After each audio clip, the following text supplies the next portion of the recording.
You are going to lose everything.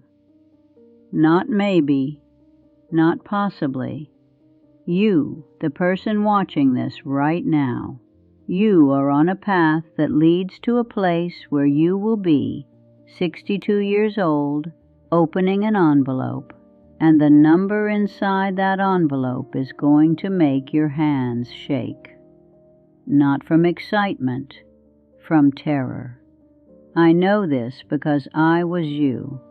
I sat at my kitchen table 26 years ago, and I looked at a piece of paper that told me I had $8,000 between me and the street, and I thought my life was over. I am 88 years old. My name is Mabel.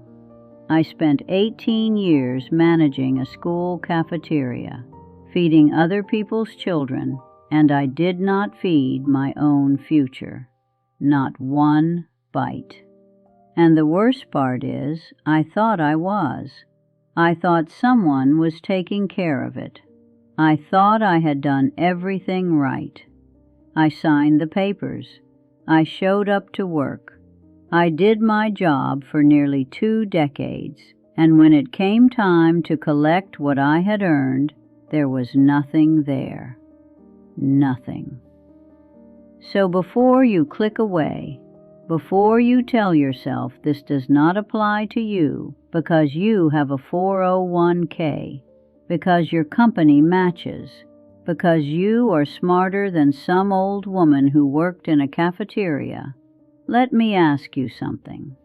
Do you actually know what is in that account right now? Not a guess, the real number.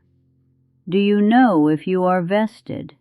Do you know what vested even means? Do you know if someone made a mistake somewhere? If a box got left unchecked? If there is a piece of paper with your name on it that is wrong? Because I did not know, and nobody told me I should check, and here I am. But here is the thing. I am also still here, 26 years later, sitting in a house I own, with money in the bank, with my heat turned up as high as I want it, eating whatever I feel like eating. I made it, and I did not make it the way the experts tell you to make it. I did not invest wisely in my 20s. I did not max out contributions. I did not do a single thing those books tell you to do, because I did not read those books, and I did not understand them when people tried to explain them to me. I made it the way a woman with an 8th grade education and a whole lot of fear makes it. And if you will sit with me for a few minutes, I will tell you exactly how. Not because my way is the right way. It is not. It is the hard way. It is the way you end up taking when you have already messed up all the other ways. But it works. And some of you watching this are going to need it. When I found out I had nothing, I cried for 3 days. I am not being dramatic. 3 days I sat in my house and I cried until my eyes swelled shut. My husband Harold had been gone 14 years by then. My kids were grown with their own problems. I sat in that kitchen where I am sitting right now, and I thought about all the years I had worked. All those early mornings. 4:30 in the morning, I would get to that school to start the biscuits. 18 years. Holidays I missed. Weekends I worked. I gave that school system my good years, my strong years, and when I went looking for what they owed me, the answer was, "We do not owe you anything.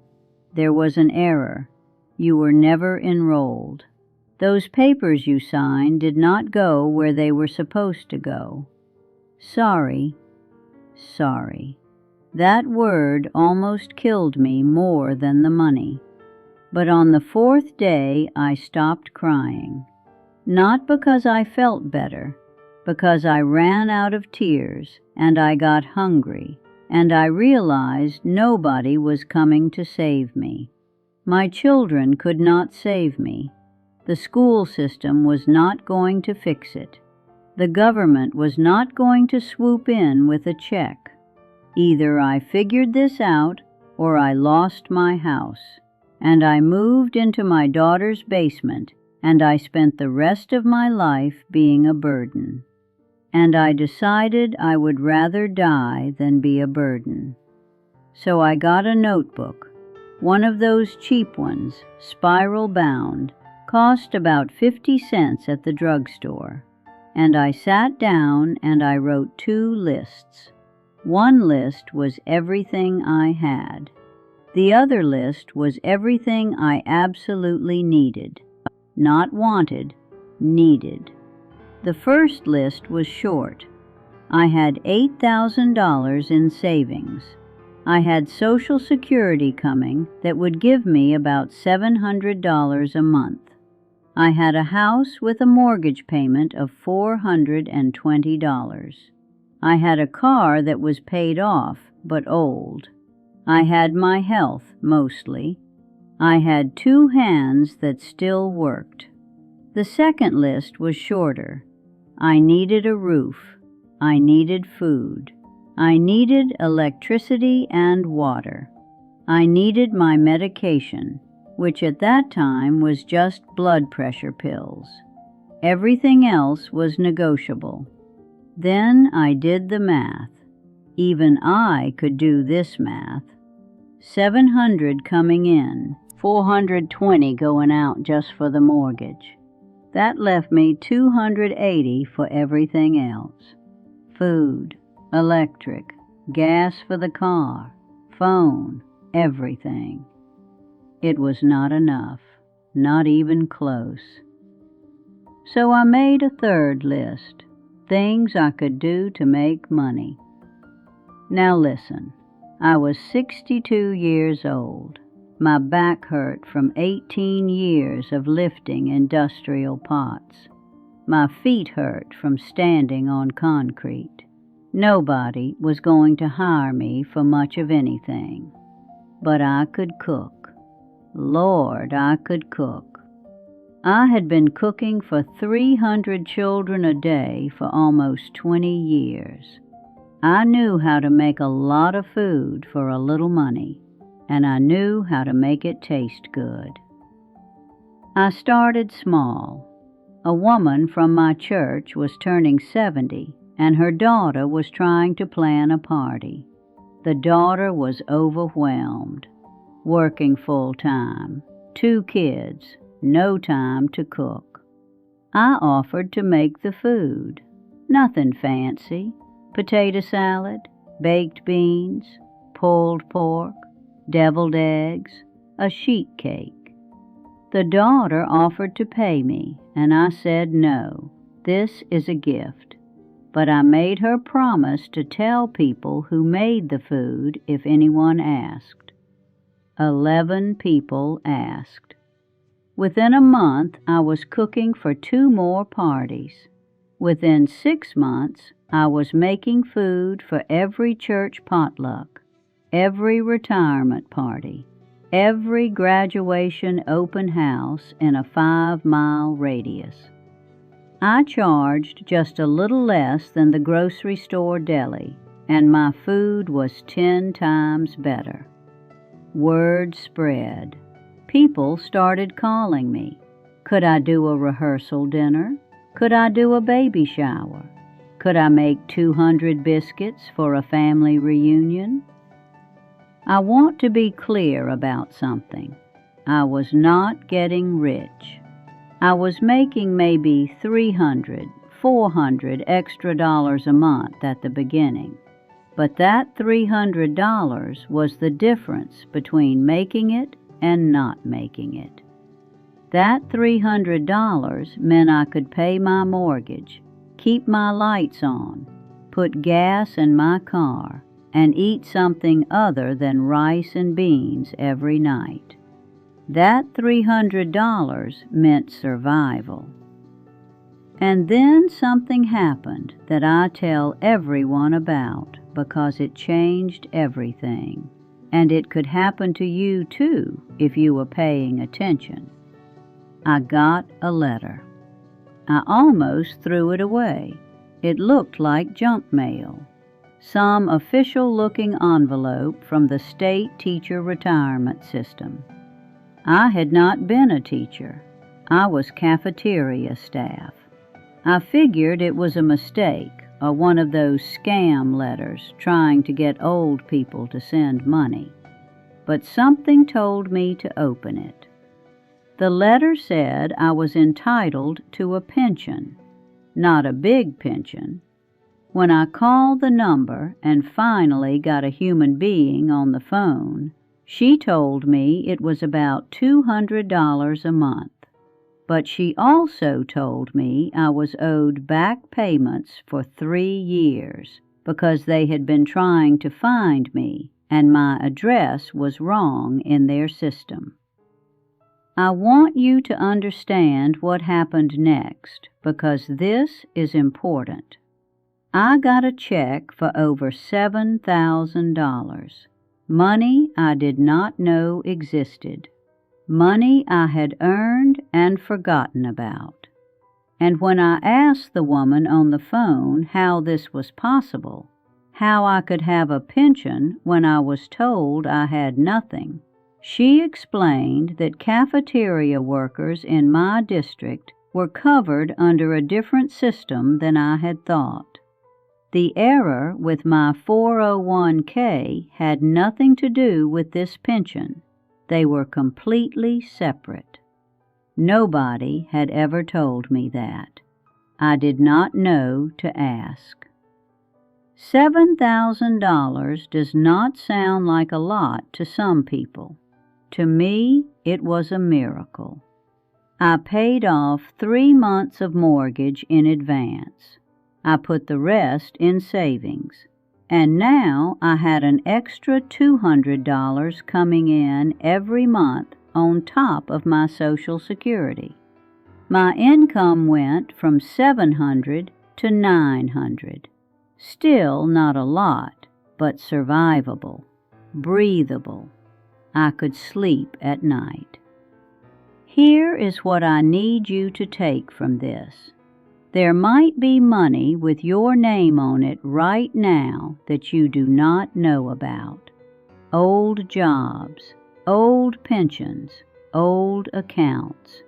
States have billions of dollars in unclaimed property that belongs to people who forgot about it, or moved, or never knew it existed.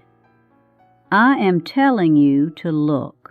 Go to your state's unclaimed property website. Search your name. Search your parents' names. Search the names of anyone who has died and left you as next of kin. You might find $20. You might find $7,000. But you will not find it if you do not look. The years went by. I kept cooking. I kept saving. Every single dollar that I did not absolutely need went into a savings account at my local bank. I did not invest it. I know people say that is foolish, that money sitting in savings loses value because of inflation, and maybe they are right. But I could not afford to lose what little I had. I watched people in 2008 lose half their retirement in the stock market crash. Half. Gone. Just like that. I was 71 years old when that happened, and I thanked God every day that my money was sitting in a boring savings account, earning almost nothing, because almost nothing was better than half of nothing. I want to tell you something else that people do not like to hear. I got help. I was not too proud to get help. When I was 64 and still struggling, I went to the senior center and I asked what programs existed for people like me. They signed me up for a property tax exemption that cut my taxes nearly in half because I was over 65 with limited income. They connected me with a program that helped pay for my medication. They told me about senior discounts I did not know existed.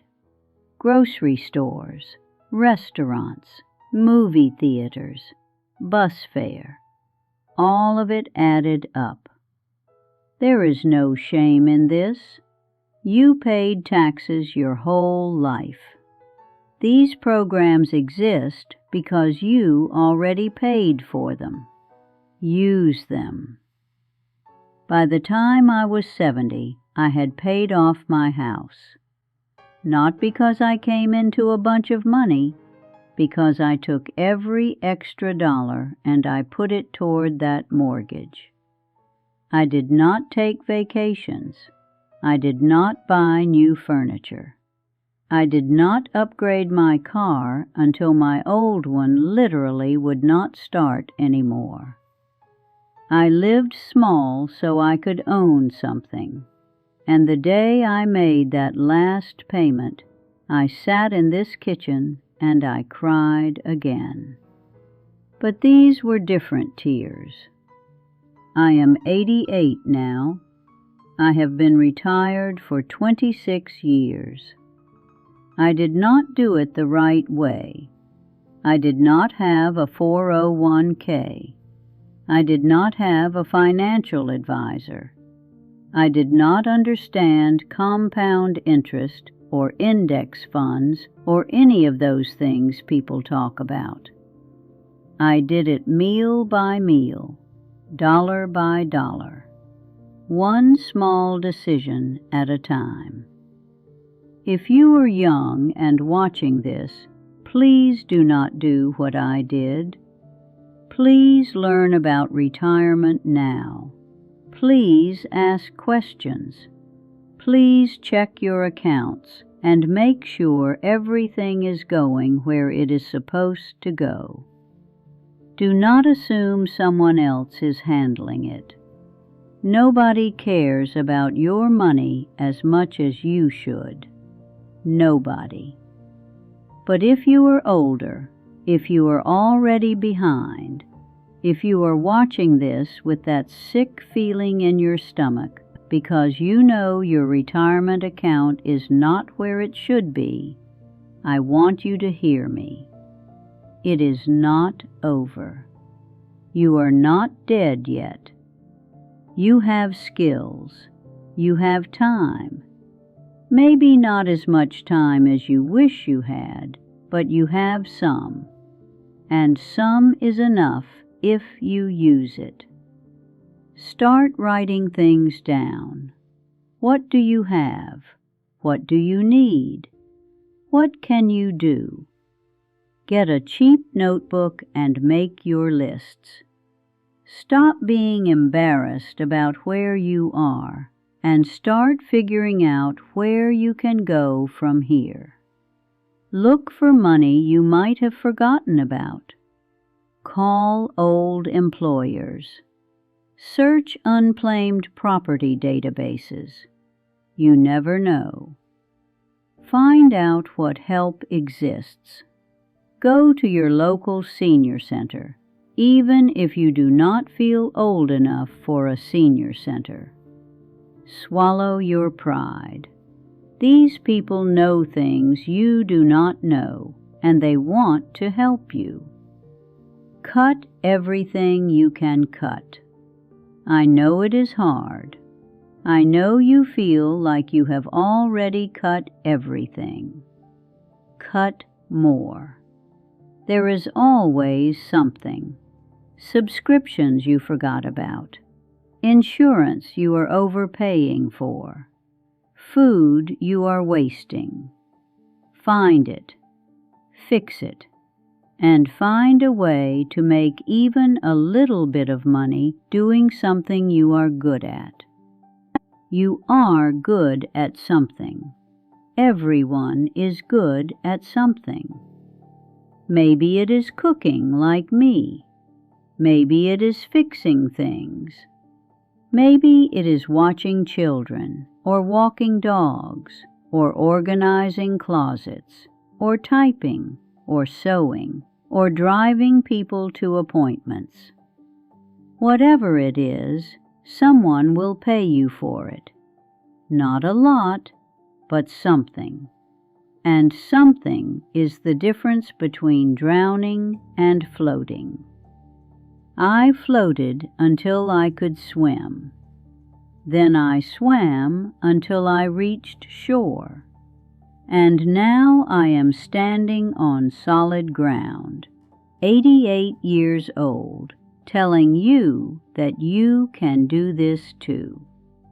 My biggest regret is not learning about money when I was young. My second biggest regret is all the years I spent being afraid instead of taking action. Fear is expensive. Every month I spent crying and worrying was a month I was not working on solutions. Do not make that mistake. You are going to mess up. That is fine. I messed up plenty. I bought a car I should not have bought when I was 68 because I was tired of driving junk and I wanted something nice. Stupid. Set me back almost a year. But I recovered. You will recover too. The woman in that video I watched, the one talking about her retirement, she said something that stuck with me. She said, you cannot compare your retirement to somebody else's. That is true, but I would add something to it. You also cannot compare your retirement to what you thought it would be. I thought I would retire with a pension and a paid-off house and enough money to travel and see my grandchildren whenever I wanted. That is not what I got. But what I got is enough. Enough is enough. I am going to be honest with you. I do not know how much longer I have. 88 is old. My mother lived to 94, but my father died at 70. Every day feels like a gift now, in a way it did not when I was 62 and terrified. I have enough food. I have a warm house. I have people who love me. I even have a little money set aside to leave my grandchildren when I go. Not a lot, but something. And I did it all starting from zero, with nothing but a cheap notebook, a willingness to work, and the simple, stubborn refusal to give up. You can do this. I believe in you. Now close this video and go find that notebook.